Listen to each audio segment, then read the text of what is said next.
Hello friends, welcome to கற்றல் பயன்பாடு. நம்ம சப்ஸ்கிரைபர் ஒருத்தர் எனக்கு இங்கிலீஷே வரமாட்டேங்குது, அதுவும் இங்கிலீஷ் கிராமரில் டென்சஸில் எனக்கு நிறைய டவுட் இருக்குது, அதை பற்றி ஒரு வீடியோ போடுங்க ப்ரோ அப்படின்னு சொல்லியிருந்தார் கமெண்ட்டில்.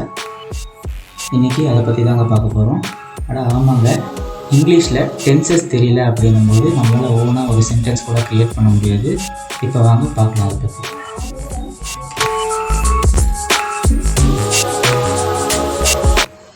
நாம் மற்றவங்களோட கம்யூனிகேட் பண்ணும்போது யூஸ் பண்ணக்கூடிய most of the sentences tenses வச்சு வந்து தான் இருக்குது அப்படின்றாங்க.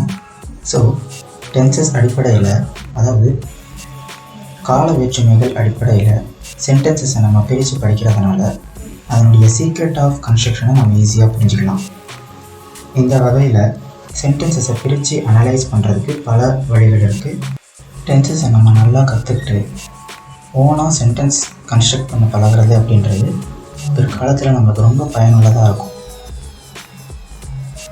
டென்சஸை பற்றின ப்ராப்பர் அண்டர்ஸ்டாண்டிங் நம்மளுக்கு இல்லாமல் இங்கிலீஷ் படிக்க கற்றுக்கிறது அப்படின்றது ரொம்ப கஷ்டமான செயல்.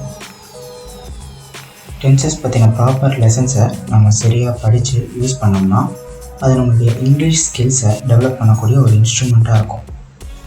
ஒன்ஸ் நம்ம டென்சஸை படித்து அதை யூஸ் பண்ண கற்றுக்கிட்டோம் அப்படின்னா இங்கிலீஷ் லாங்குவேஜில் நம்ம பாதிக்கு மேலே தாண்டிட்டோம் அப்படின்னு அர்த்தம்.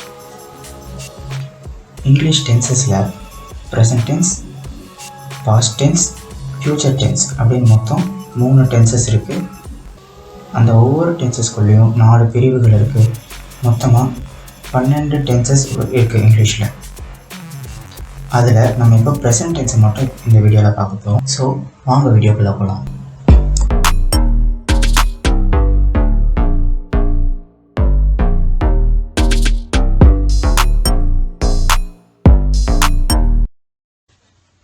சரி, இப்போ வாங்க ப்ரெசன்ட் டென்ஸ் பற்றி பார்க்கலாம். ப்ரெசன்ட் டென்ஸ்குள்ளே simple present, present continuous, present perfect, present perfect கண்டினியூஸ்னு மொத்தம் 4 டென்ஸ் இருக்குது. அதில் இப்போ நம்ம சிம்பிள் ப்ரெசண்ட்டை பற்றி பார்க்கலாம்.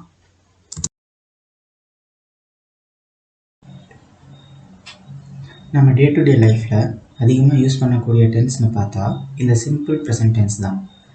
இது நம்மளுடைய வழக்கமான ஆக்ஷன்ஸை குறிக்குது. ஆக்ஷன்ஸ்ன்றது daily actions and frequent actions அப்படின்னு 2 வகையாக இருக்குது. டெய்லி ஆக்ஷன்ஸ் அப்படின்னா டெய்லி ஆர் யூஸ்வலாக நடக்கக்கூடிய ஆக்ஷன்ஸ். லைக் சன் வந்து டெய்லி மார்னிங் ஈஸ்ட் சைடில் உதிக்கிறது இல்லையா, அதே போல் நைட் டைமில் ஸ்டார்ஸ் உதிக்கிறது இல்லையா, அந்த மாதிரி இதெல்லாம் டெய்லி அல்லது யூஸ்வலாக நடக்கக்கூடிய ஆக்ஷன்ஸ். இதை நம்ம டெய்லி ஆர் யூஸ்வல் ஆக்ஷன்ஸ்னு சொல்கிறோம். அடுத்து ஃப்ரீக்வெண்ட் ஆக்ஷன்ஸ். ஃப்ரீக்வெண்ட் ஆக்ஷன்ஸ்னால் டெய்லியும் இல்லாமல் எப்போயாச்சும் ஒரு நாள் அப்படின்னும் இல்லாமல் ஒரு மந்த்துக்கு ஒரு தடவை, ஒரு வாரத்துக்கு ஒரு தடவை, 2 நாளைக்கு ஒரு தடவை அப்படின்னு நடக்கக்கூடிய ஆக்ஷன்ஸை நம்ம ஃப்ரீக்வெண்ட் ஆக்ஷன்ஸ் அப்படின்னு சொல்கிறோம். டென்சஸ் பற்றி நம்ம தெரிஞ்சுக்கிறதுக்கு முன்னாடி கன்ஸ்ட்ரக்ஷன் ஆஃப் சென்டென்சஸை நம்ம தெரிஞ்சுக்கணும். ஒரு சென்டென்ஸினுடைய ஸ்ட்ரக்சரை பற்றி அனலைஸ் பண்ணுறது தான் கன்ஸ்ட்ரக்ஷன் ஆஃப் சென்டென்ஸ்னு நம்ம சொல்கிறோம். கன்ஸ்ட்ரக்ஷன் ஆஃப் சென்டென்ஸ்ன்றது சப்ஜெக்ட், வேர்ப், ஆப்ஜெக்ட் அப்படின்ற ஒரு சென்டென்ஸ் ஸ்ட்ரக்சர் தான் சொல்கிறோம். இதில் வேர்ப் அப்படின்றத தமிழில் வினைன்னு சொல்கிறோம். வினைனா ஒரு ஆக்ஷன், ஒரு செயலை குறிக்குது. ஆக்ஷன் வந்து பார்த்திங்கன்னா எல்லா இடத்துலையும் நடக்குது. அதாவது ஆக்ஷன்ன்றது reading, writing, studying, running, walking போன்றது. வேர்பை செய்கிறது தான் சப்ஜெக்ட்.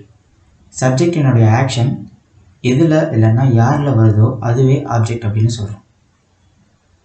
சென்டென்ஸில் இருக்க சப்ஜெக்ட் சிங்குலராக இருந்தால், அதாவது ஒருமையாக இருந்தால், வேர்போட டஸ்ன்ற வேர்டை ஆட் பண்ணிக்கணும். அப்போ வர சேஞ்சஸை லிசன் பண்ணுங்கள். கோ ப்ளஸ் டஸ் கோஸ், ப்ளே ப்ளஸ் டஸ் பிளேஸ், க்ரை ப்ளஸ் டஸ் க்ரைஸ், ரைட் ப்ளஸ் டஸ் ரைட்ஸ்.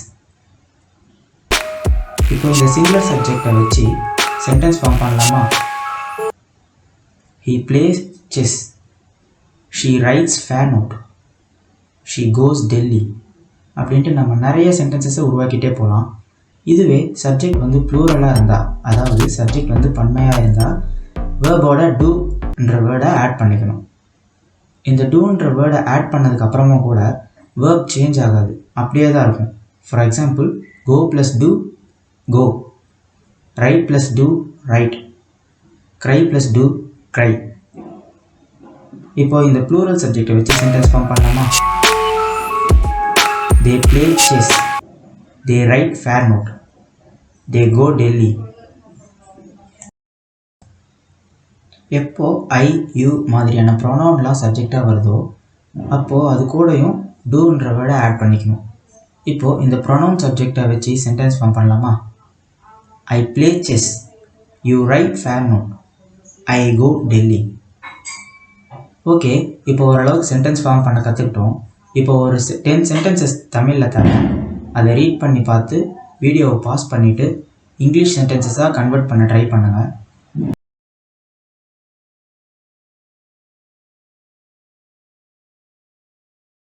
இப்போது இங்கே கொடுத்துருக்க ஆன்சரை வச்சு நீங்கள் ட்ரை பண்ண ஆன்சர் கரெக்டானு செக் பண்ணிக்கோங்க. இதே மாதிரி இன்னொரு எக்ஸசைஸ் தரேன், அதுக்கும் இதே மாதிரி வீடியோவை பாஸ் பண்ணிவிட்டு ஆன்சர் ட்ரை பண்ணுங்கள்.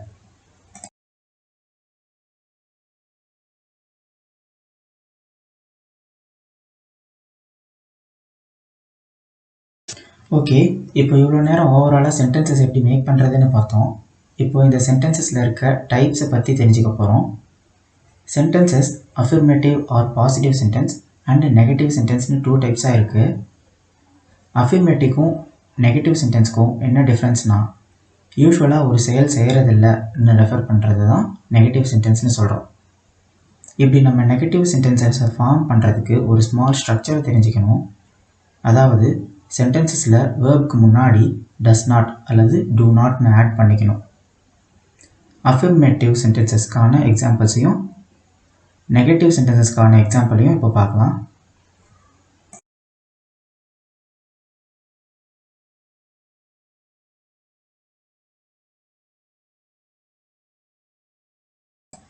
சரி, அஃபர்மேட்டிவ் அண்டு நெகட்டிவ் சென்டென்சஸில் இருந்தும் 2 எக்ஸசைஸ் பார்க்கலாம். போன தடவை பண்ண மாதிரியே வீடியோவை பாஸ் பண்ணிவிட்டு இந்த தடவையும் ஆன்சர் ட்ரை பண்ணி பாருங்கள்.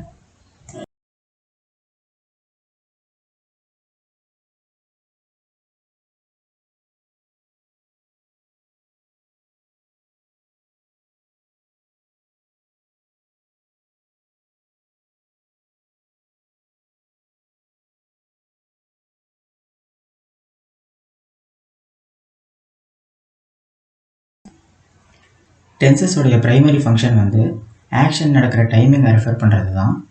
இது மட்டும் இல்லாமல் ஆக்ஷனுடைய சப்ஜெக்ட் யாருன்னு, அவரோட நிலை ஸ்டாண்டர்ட் என்னன்னு டென்சஸ் நமக்கு காட்டும். கூடவே சப்ஜெக்ட் இடத்துல என்ன இருக்குன்ட்டும் சிம்பிள் ப்ரெசன்ட் சொல்லும். சரி, இப்போது சிம்பிள் ப்ரெசன்ட்குள்ள பொசிஷனை பற்றி பார்க்க போகிறோம். பொசிஷன் அப்படின்றது ஒருவரின் நிலை. அதாவது I am a student, he is a doctor, they are teachers. இப்போது இந்த சென்டென்சஸை நல்லா கவனிங்க. இதில் ஆம், இஸ், ஆர்ன்ற எல்லாமே ஒரு பர்சன் ஆர் சம்திங் என்னுடைய வேர்ப் தான். இது மாதிரியான வேர்பை எப்படி யூஸ் பண்ணணும்னா, ஐக்கு பின்னாடி ஆம்னும், சிங்குலர் சப்ஜெக்ட்டுக்கு பின்னாடி இஸ்னும், ப்ளூரல் சப்ஜெக்ட்டுக்கு பின்னாடி ஆர்னும் ஆட் பண்ணிக்கணும். அதுவே நெகட்டிவ் ஃபார்மாக இருந்தால் வேர்ப் கூட நாட்ன்ற வேர்டை ஆட் பண்ணிக்கணும். இப்போது இந்த பொசிஷனை டாப்பிக்காக வச்சு பின்னாடி வரக்கூடிய எக்ஸசைஸை கம்ப்ளீட் பண்ணுங்கள்.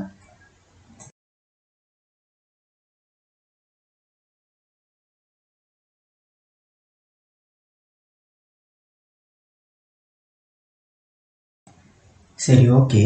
ஆம், இஸ், ஆர்ன்றது சப்ஜெக்ட் ஒரு ஸ்டாண்டர்ட், அதாவது ப்ரெசண்ட்டில் இருக்கிறத ரெஃபெக்ட் பண்ணுது.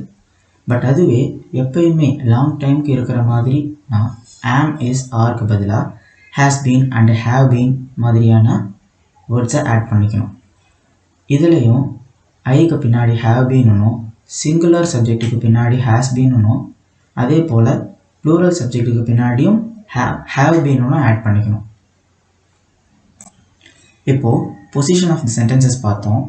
அடுத்து பொசிஷன் ஆஃப் த சென்டென்சஸ் பார்க்க போகிறோம். பொசிஷன்னா உடைமைன்னு பொருள்படும். அதாவது நான் அது வச்சுருக்கேன், இல்லை இது வச்சுருக்கேன், அப்புறம் என்கிட்ட அது இருக்குது இது இருக்குன்ட்டு சொல்லிக்கிற மாதிரியான சென்டென்சஸை தான் பொசிஷன் ஆஃப் சென்டென்சஸ்ன்னு சொல்கிறோம்.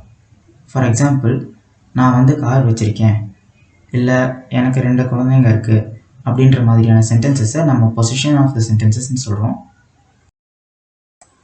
இப்போது நான் இந்த எக்ஸாம்பிளாக சொன்னதை இங்கிலீஷ் சென்டென்சஸாக கன்வெர்ட் பண்ணுறதுக்கு என்ன பண்ணணும்னு கேட்குறீங்களா? அதுக்கும் நம்ம பொசிஷன் ஆஃப் சென்டென்சஸில் பார்த்த அதே மாதிரியான ப்ரொசீஜர் தான்.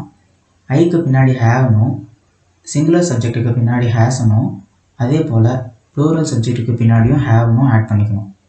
இதுவே நெகட்டிவ் ஃபார்மாக இருந்தால் அது கூட நோன்ற வேர்டை ஹேஸ் ஹேவுக்கு பின்னாடி ஆட் பண்ணிக்கணும். இப்போது இந்த பொசிஷன் ஆஃப் சென்டென்சஸை வச்சு இந்த எக்ஸசைஸை கம்ப்ளீட் பண்ணுங்கள்.